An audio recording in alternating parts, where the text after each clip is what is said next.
एक व्यक्ति का जीवन तभी बदल सकता है जब एक व्यक्ति अपनी जिंदगी के बदलाव के लिए निर्णय लेता है, क्योंकि निर्णय पर आधारित है और निर्णय पर भी निर्भर करता है कि उस व्यक्ति की जिंदगी किस ओर जाएगी। और आज तक जो आपकी जिंदगी है वो आपके निर्णयों के आधार पर, अगर आप अच्छे जीवन को जी रहे हैं, ये आपका निर्णय है, आपने अच्छे को चुना, आपकी जिंदगी आज वो अच्छे फल, उस निर्णय के फल काट रही है। मगर यदि आपकी जिंदगी इस ऐसी परिस्थिति की ओर जा रही है कि जहां से आपके पास कोई रास्ता नहीं, जहां पर आप देख रहे हो कि आपके जीवन में कोई बदलाव नहीं आ सकता, यह भी आपके उस निर्णय पर निर्भर करता है।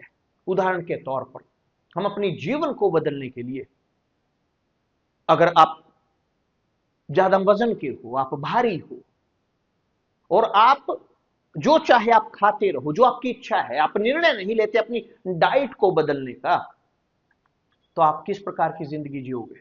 आप एक ओबीज की जिंदगी जियोगे और आपका शरीर उन बीमारियों को झेलेगा।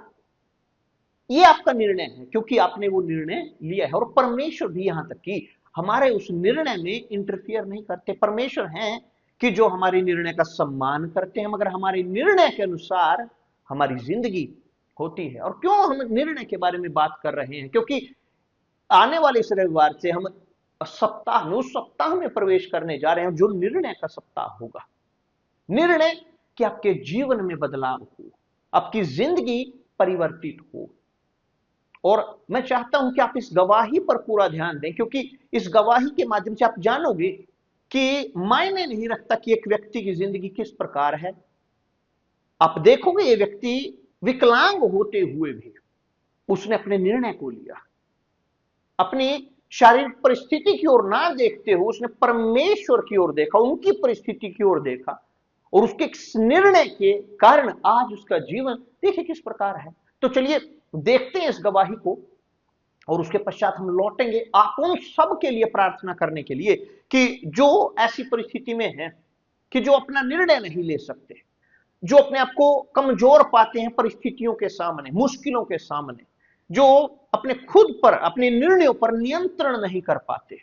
आप शायद जी रहे हो ऐसी जिंदगी कि आपको निर्णय लेने की जरूरत है, आप जानते हो आपको यह करना है, मगर आप निर्णय नहीं ले पाते, आप कर नहीं पाते, उसको एग्जीक्यूट नहीं कर पाते। आप सबके लिए हम प्रार्थना करेंगे। तो चलिए देखते हैं इस गवाही को और लौटकर हम उस पुकार को करेंगे। 4 मई 2021 को शाम करीब 6 बजे मैं अपनी मोटरसाइकिल चला रहा था जब एक तेज रफ्तार कार ने मुझे टक्कर मार दी और उस हादसे ने मेरी जिंदगी की दिशा ही बदल दी।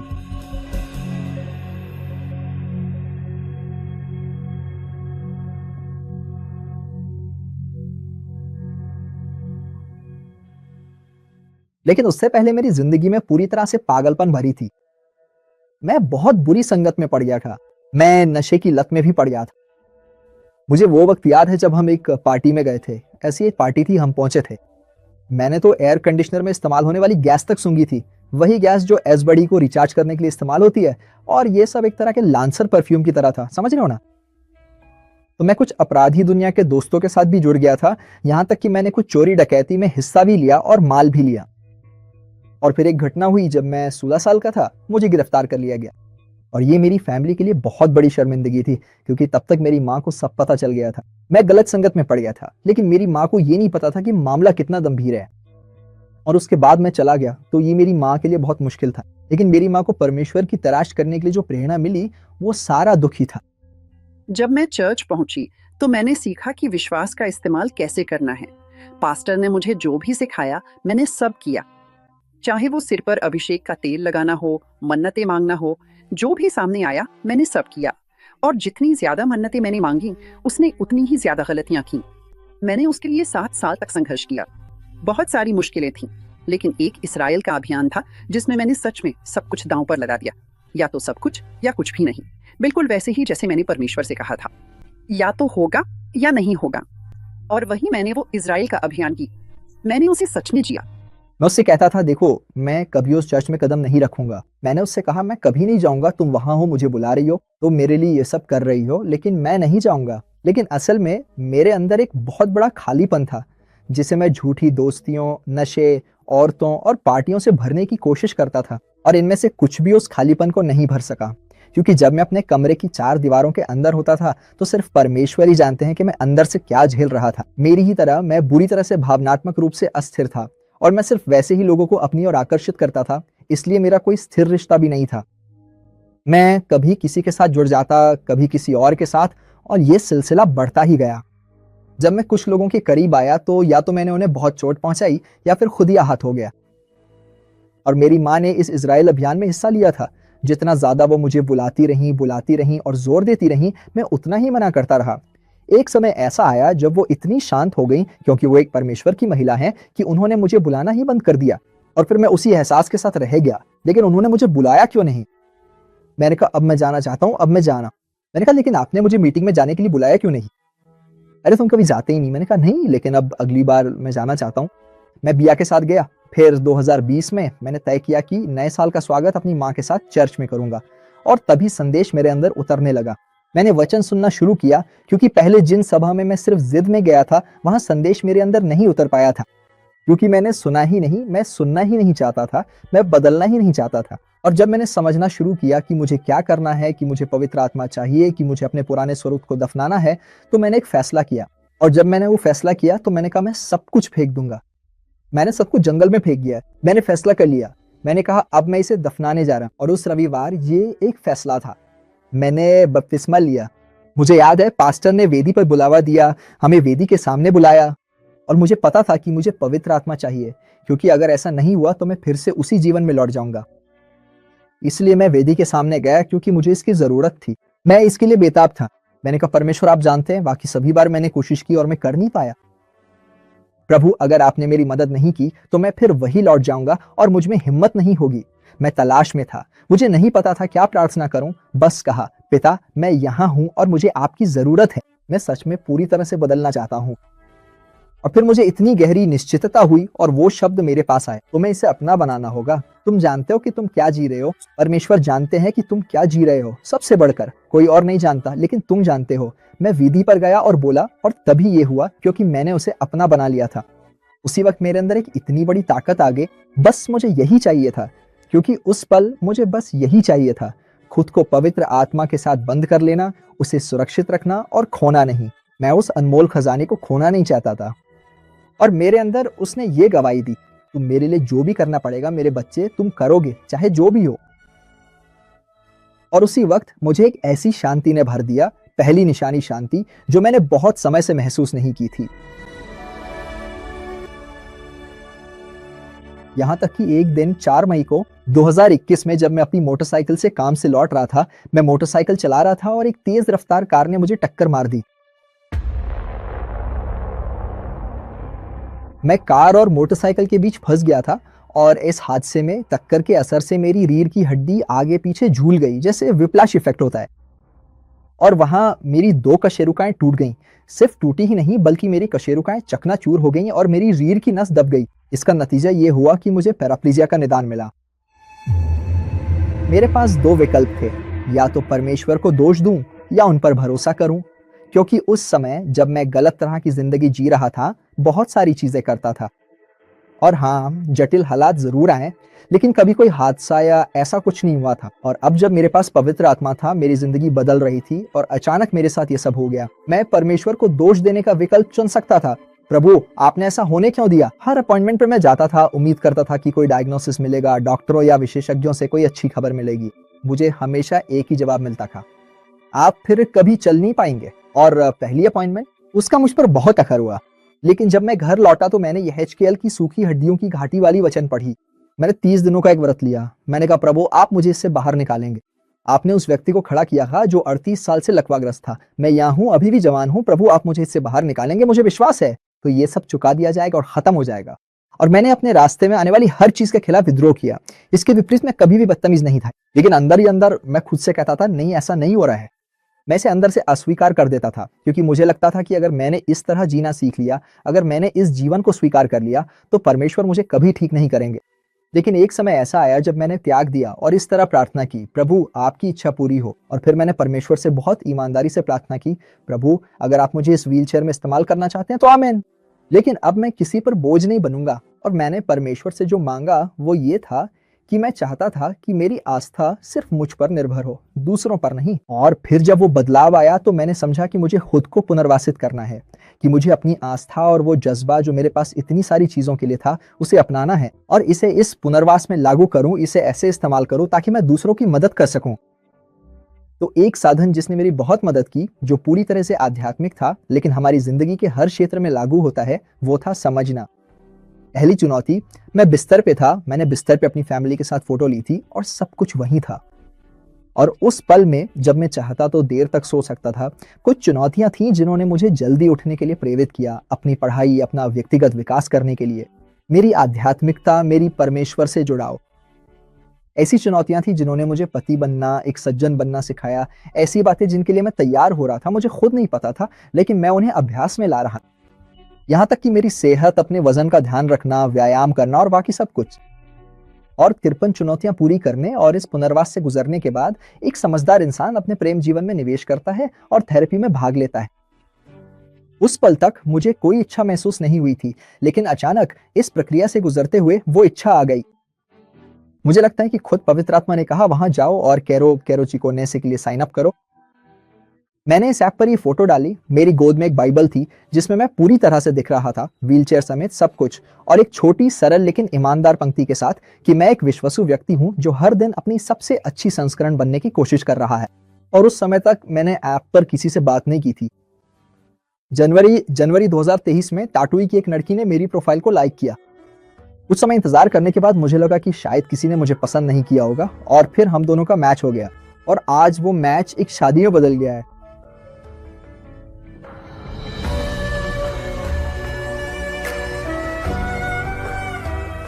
मैं कैरुची कोन्नेसे ऐप में थेरेपी में पास्टर के निमंत्रण पर शामिल हुई थी।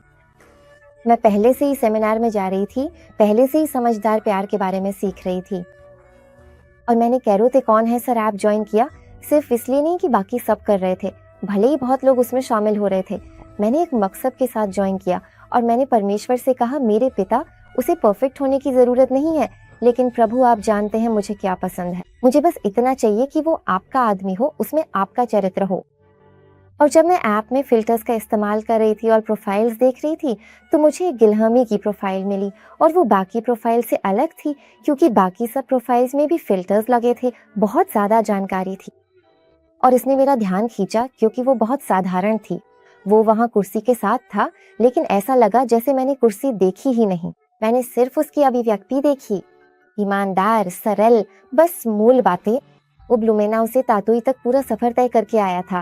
वो अपनी फैमिली के साथ गाड़ी चलाकर तातुई आया था। सफर कितने घंटे का था, है ना जानू? ये दिलचस्प है कि प्रोफाइल वाली बात करते हुए कुछ समय बाद उसने मुझे ये बताया था। उसका ध्यान मुझ पर असल में इस वजह से गया था कि मैं व्हीलचेयर पर था और मैंने पूछा, अगर मैं व्हीलचेयर पर नहीं होता तो शायद हम आगे नहीं बढ़ते। उसे दिलचस्पी मूर्ति। तो हाँ, वो पहला मौका था जब मैंने सच में आभार महसूस किया। हमने समझदारी से प्यार करना शुरू किया, जो हमने पहले ही सीख लिया था। हमने साथ में बुलेट प्रूफ मैरिज पढ़ने का फैसला किया और हमने उसे 2 बार साथ में पढ़ा। तो इतनी सारी पुष्टि के साथ ये बात कि उसके माता पिता ने मुझे इतने हैरान करने वाले तरीके से स्वीकार किया, अपने आप में परमेश्वर की तरफ से एक संकेत था। क्योंकि सोचिए, ब्लूमेनाउ का एक व्हीलचेयर पर बैठा लड़का जिसे वो लोग व्यक्तिगत रूप से जानते भी नहीं थे, वो मुझ पर कैसे भरोसा कर सकते थे? उनकी बेटी, उनकी इकलौती बेटी, हाँ मेरे साले भी हैं, लेकिन वो अकेली लड़की है, सबसे छोटी, और वो एक ऐसे लड़के के साथ जुड़ रही थी जिसे वो मुश्किल से जानते थे।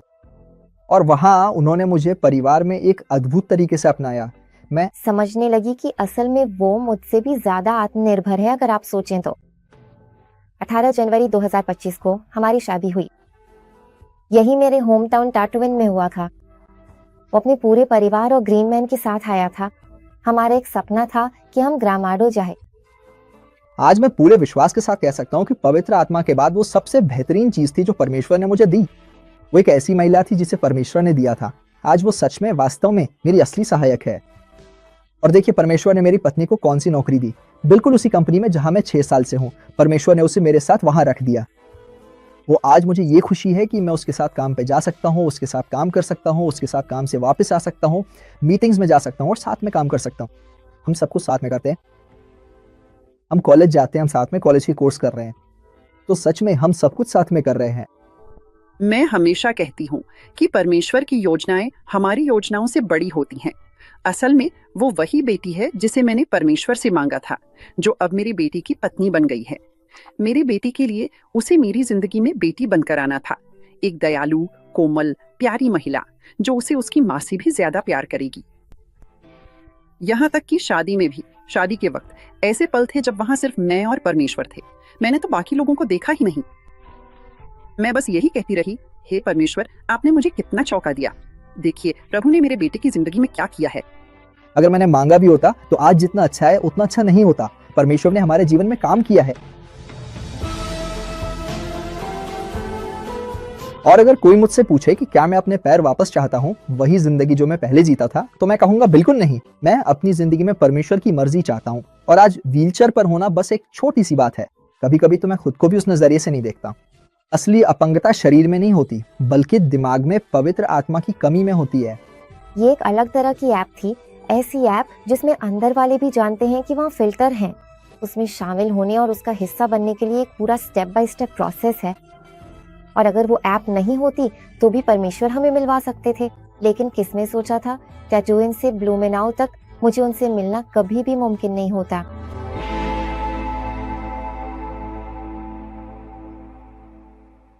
तो देखिए मेरे दोस्त, किस प्रकार ये व्यक्ति विकलांग होते हुए भी, जी हां, शारीरिक तौर पर अगर बोला जाए, मानवीय आंखों से अगर देखा जाए, तो इस व्यक्ति के जीवन में क्या था?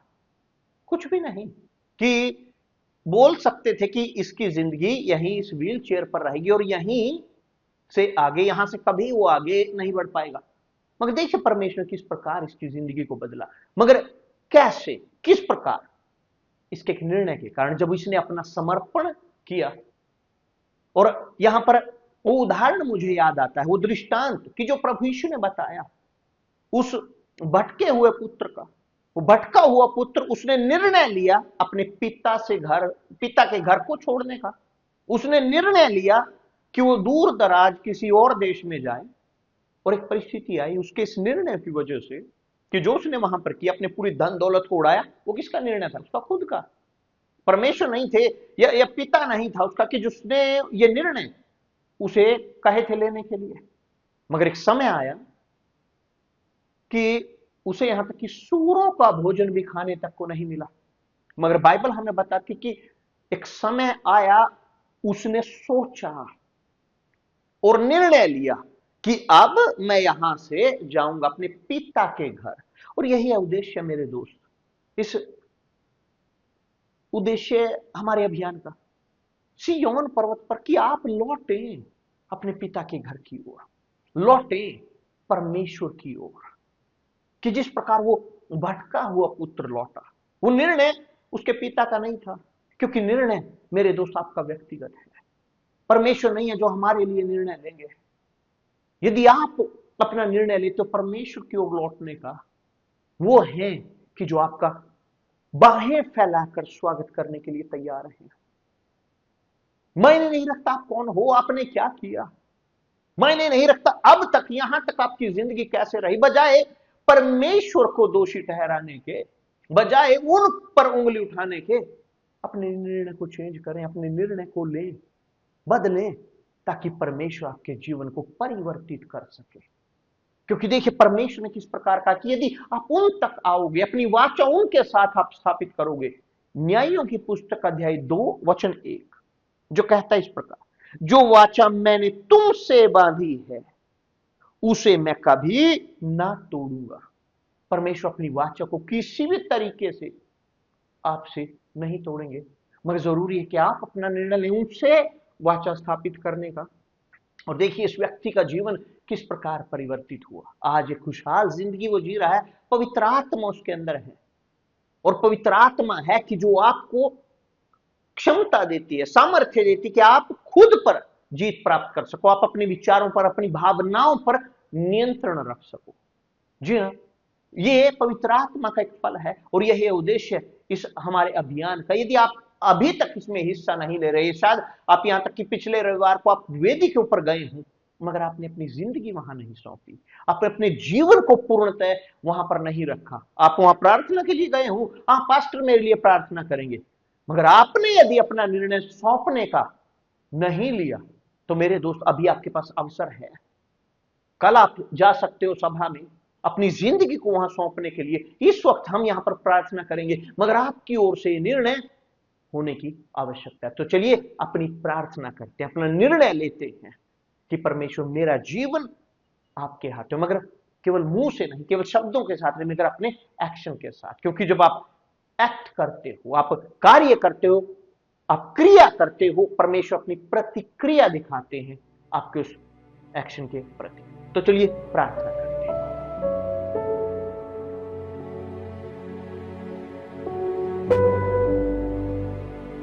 पिता परमेश्वर, प्रभु यीशु मसीह के नाम से एक बार फिर हम यहाँ पुकार करने के लिए मौजूद, आपकी विधि के सामने इस अभियान के दौरान प्रभु आपके निकट और होते आ रहे हैं। हम आपसे विनती करते हैं प्रभु, हमारी जिंदगी में उत्तर लेकर आने के लिए। इस व्यक्ति जिन्होंने आपके विधि पर आकर और वो किया जो अपनी उससे मांगा, आध्यात्मिक तौर पर उसने अपने पापों से पश्चाताप किया, अपने हर एक गलत कामों को छोड़ दिया और शारीरिक तौर पर उसने वो वादा भी किया विधि पर प्रभु आपके ध्यान को खींचने के लिए, उनकी जिंदगी में उतर लेकर आए। जो फिलहाल तो विधि पर आकर वो नहीं किया जो अपने उससे मांगा, दे इन्हें अपनी ताकत को मेरे परमेश्वर। इस व्यक्ति जो दो विचारों के बीच में है, जिसके अंदर दुविधा है, संदेह है, विधि की ओर आकर वो करने के लिए जो अपनी मांगा, अभी उनके मन में हृदय में बहुत लड़ाई ही चल रही है, प्रभु देने अपनी ताकत। इस व्यक्ति जो आज तक उस चीज को त्याग नहीं किया, उन सब गलतियों को विधि पर नहीं रखा, अपनी पुरानी जिंदगी से पश्चाताप नहीं किया, उनसे बात करो, दे इन्हें अपनी ताकत को प्रभु यीशु मसीह के नाम से। और हमारे और उत्तर को लेकर आए प्रभु, सियोन पर्वत पर जाकर हम वही करने जा रहे हैं और वही किया है जो अपनी मांगा। तो मेरे दोस्त ग्रहण करिए परमेश्वर के आत्मा को। अगर अपनी विधि पर आकर और आपने किया जो परमेश्वर ने आपसे मांगा, ग्रहण करी उसकी आत्मा। और अगर आपके अंदर परमेश्वर की आत्मा है, ग्रहण करी सिफत, छुटकारा, मुक्ति, उद्धार। क्योंकि इस अभियान में, इस शानदार अवसर के दौरान परमेश्वर के विधि की ओर सियोन पर्वत पर आकर त्याग करने के लिए आप दोस्तों अपनी जिंदगी में आप देखेंगे कि हमारा परमेश्वर कितना भला है, कितना मजबूत है। तो मेरे प्रभु करिए अपने कार्य, और जो आज तक वो नहीं किया जो अपने उससे मांगा, इन्हें स्पर्श करे। दे इस व्यक्ति को आपकी ताकत, सामर्थ्य, उस गलत काम को, उस पुरानी जिंदगी को छोड़ने के लिए, अपने मन को फाड़ कर और आपके ओर वापस लौटाने के लिए, प्रभु यीशु मसीह के नाम से, आमीन। बहन, तो मेरे दोस्त बरकरार रहे। यदि आपको लौटने की जरूरत है, लौटें सिय्योन पर्वत पर। वहां है कि जहां आपको होने की आवश्यकता है। और इस रविवार को हम अपने निर्णय के सप्ताह में प्रवेश कर रहे हैं। कल आप इसके बारे में और अधिक जान सकते हैं जो आप सभा के दौरान विशेष तौर पर शाम को 7 बजे मौजूद होंगे। और ना भूलें, इस 2 तारीख को अपने आप को तैयार करें। और आप सबको मैं यहां पर चुनौती देने जा रहा हूं, एक चुनौती कि आप जो महाराष्ट्र से हैं, किसी भी शहर से, या आप नजदीक हैं मुंबई के, इस 2 अगस्त को आप चर्च के अंदर मौजूद होंगे, चर्च में जाकर हिस्सा लेंगे। और आप यदि उत्तरी भारत से हैं, आप उत्तर प्रदेश से हैं, नई दिल्ली से हैं, आप हरियाणा से हैं, पंजाब से हैं, उत्तराखंड से हैं, जहां से भी आप हमें देख रहे हैं, इस 2 अगस्त के लिए मैं आप सबको यह चुनौती देना चाहता हूं कि यदि आप चाहते हैं अपने जीवन को परिवर्तित होते हुए देखना, बदलते हुए देखना, आए अपने जीवन को वेदी के ऊपर रखें। क्योंकि इस 2 अगस्त को बिशप मसेदो सिय्योन पर्वत से हमारे साथ लाइव मौजूद होंगे और वो पुकार करेंगे आप सबके लिए। तो इस 2 अगस्त को कुछ भी यदि आप कर रहे हैं तो उसे कैंसिल करके चर्च में हो। मुंबई में हमारा समय रहेगा सवेरे 10 बजे और दिल्ली में हमारा समय रहेगा 2 अगस्त शाम को 6 बजे। नोट कर लें और ना मिस करें इस अवसर को। 2 अगस्त को आप चर्च के अंदर मौजूद होंगे, चाहे जहां कहीं से भी आप मुझे देख रहे हैं। अधिक जानकारी के लिए आप हमें संदेश भेज सकते हैं हमारे व्हाट्सएप पर, जो है 8796353475। कि परमेश्वर आप सबको आशीष दे, परमेश्वर आप सबका भला करे।